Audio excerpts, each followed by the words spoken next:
Selamat datang di channel Super Skill Badminton, tempatnya ulasan mendalam tentang laga besar dan teknik permainan tinggi dalam bulu tangkis.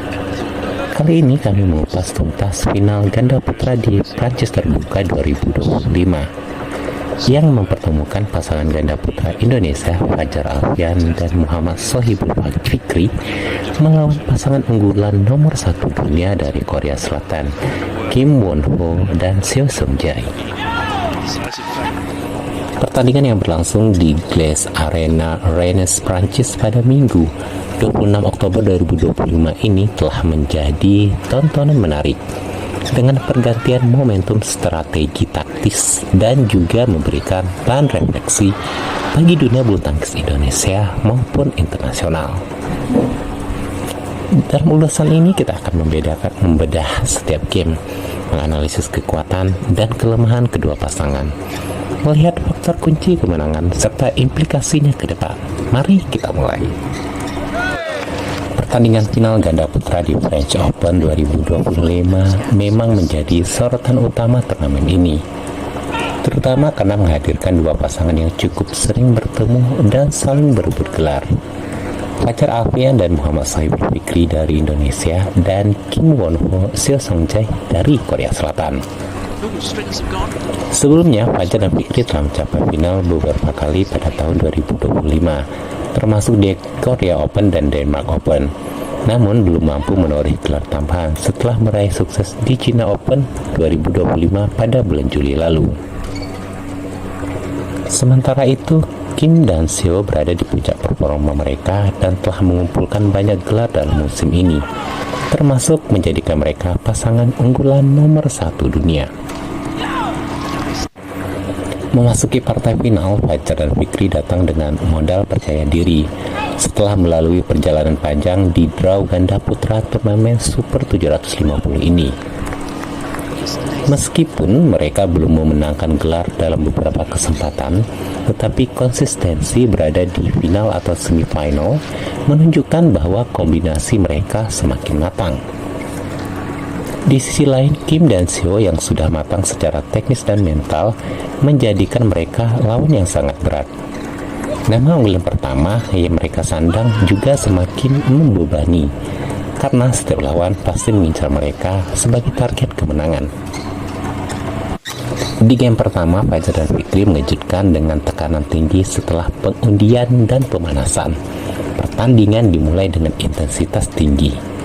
Fajar dan Fikri mengambil inisiatif sejak awal, memaksa tempo cepat dan mencoba menggeser ritme permainan ke wilayah mereka.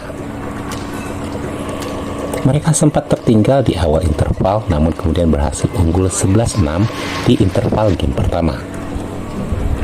Momentum ini terus mereka jaga hingga unggul 14-7 dan kemudian melebar ke 28.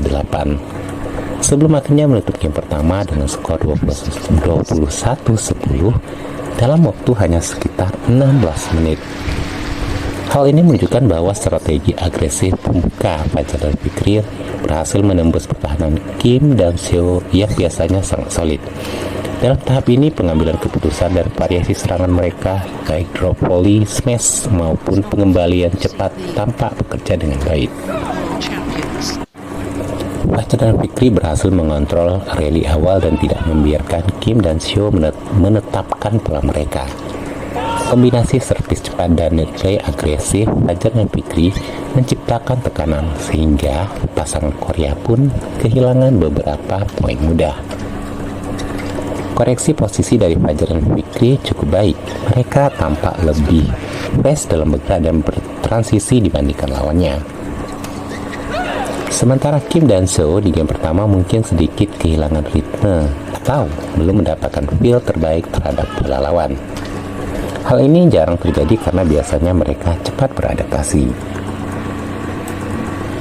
Game pertama ini seakan memberi sinyal bahwa Fajar dan Fikri bisa memenangi gelar.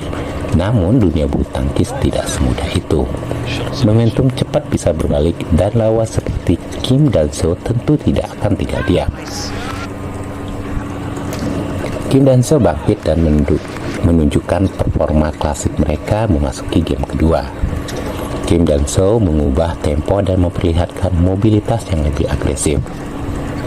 Mereka mulai memaksa rally lebih panjang, mengembalikan variasi dari sisi belakang, dan menekan di net untuk mematikan serangan Fajar dan Fikri. Sementara itu, Fajar dan Fikri sedikit kehilangan ritme. Mereka kesulitan menembus pertahanan lawan yang semakin nyaman bermain. Hasilnya pun, Kim dan So menutup game kedua dengan skor 21-13 setelah sekitar 19 menit pertandingan. Kim dan So melakukan adjustment. Mereka naikkan tingkat agresivitas ketika bertahan dan memperbanyak pengembalian panjang yang memaksa Fajar dan Fikri ke posisi defensif. Fajar dan Fikri di game kedua tampak kurang sigap dan membaca pola baru lawan. Misalnya, ketika Kim dan So melakukan slice rendah di belakang atau drop cepat dari posisi net. Transisi Fajar dan Fikri dari menyerang ke bertahan menjadi agak lambat.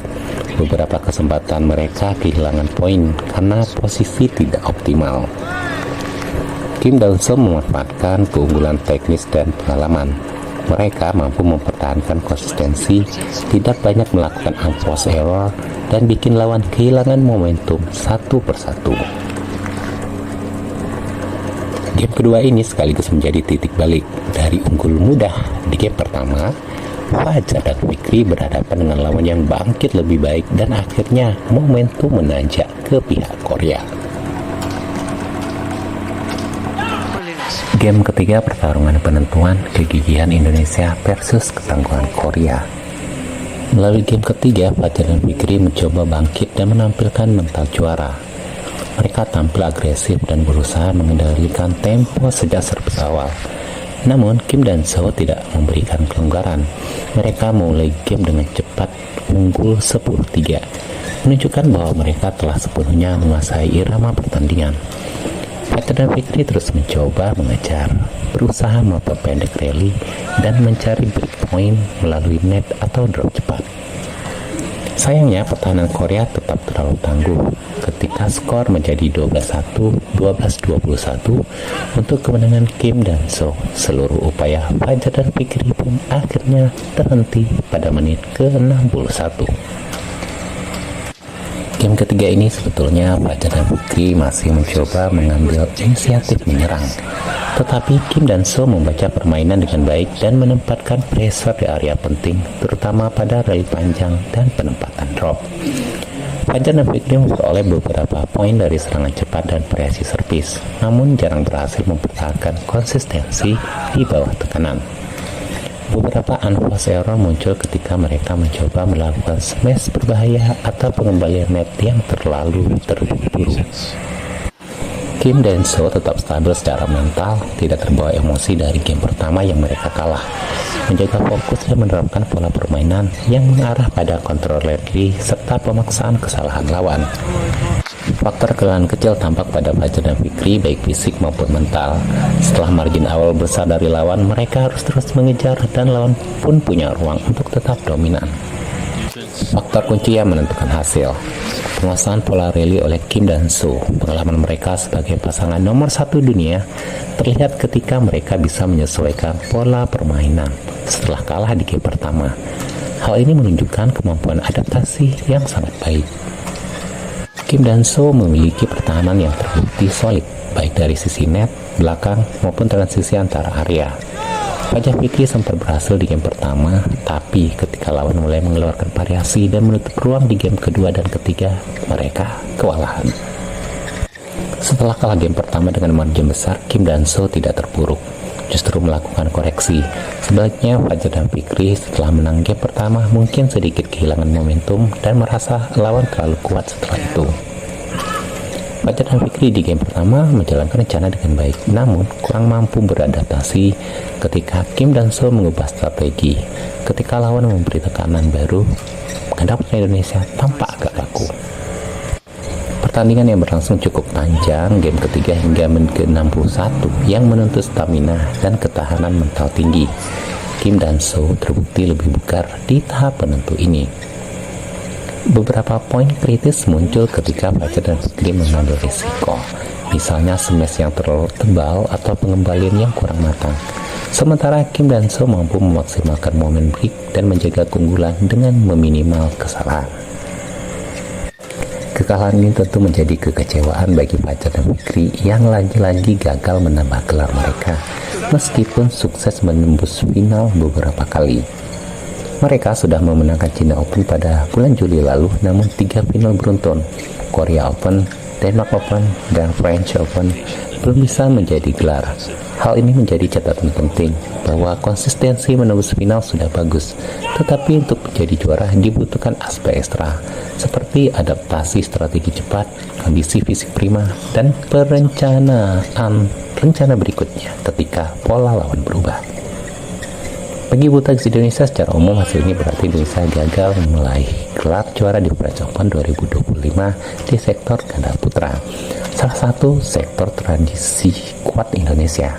Sementara Korea Selatan bisa membawa pulang gelar ganda putra lewat Kim dan So, dan juga gelar tunggal putra atau lainnya yang menunjukkan bahwa persaingan global semakin ketat, dan Indonesia harus terus meningkatkan kualitas baik teknis, fisik maupun psikologis. Pertandingan ini menjadi pelajaran bahwa kemenangan bukan hanya soal awal yang bagus, tetapi bagaimana menjaga keunggulan dan merespon tekanan lawan. Fajar dan Fikri sudah menunjukkan level tinggi dan pantas berada di final.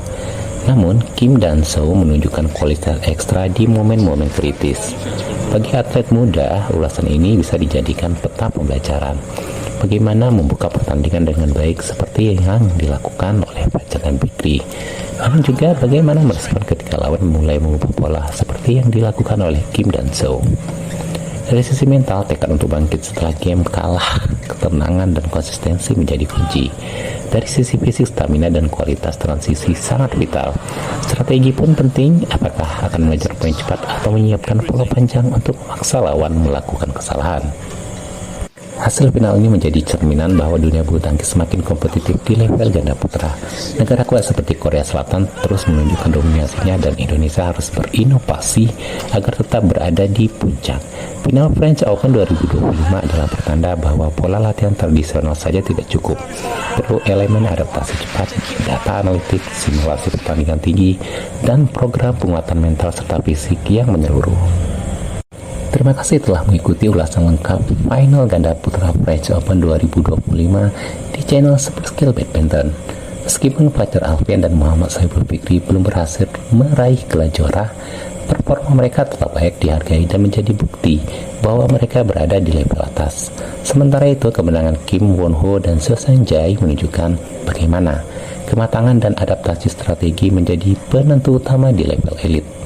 Semoga ulasan ini memberikan insight bermanfaat bagi Anda sekalian, baik atlet, pelatih maupun penggemar bulu tangkis.